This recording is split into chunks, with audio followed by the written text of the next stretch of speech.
নমস্কাৰ সকলোলৈ আহকচোন মই কেনেকৈ তিলৰ লাড়ু বনালোঁ চাব। চাওকচোন তিলখিনি ধুনীয়াকৈ ভাজি ল'লোঁ। তাৰপিছত এয়া গুড় পগাই আছোঁ ধুনীয়াকৈ। মাকে দি দিছোঁ আৰু পকাবলৈ। মই লাডুকেইটাই বনাম। চাওকচোন ধুনীয়াকৈ তিল আৰু গুড় মিলাই লৈছোঁ। একেবাৰে কেৰাহীত দি দিয়া নাই, বনাবলৈ বহুত টান হৈ যায় যে। মই এনেকৈ চৰিয়া এটাতে তিল আৰু গুড়খিনি মিলাই লৈছোঁ আৰু ধুনীয়াকৈ এটা এটাকৈ লাডুখিনি মঠি ল'ম। চাওকচোন ধুনীয়াকৈ, আৰু ভণ্টিকো লগাই দিছোঁ অলপ লাগি দিবলৈ।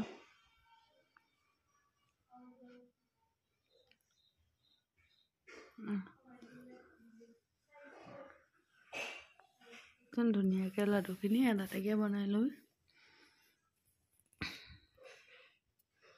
তিলৰ লাড়ু বনাবলৈ একেবাৰে সহজ।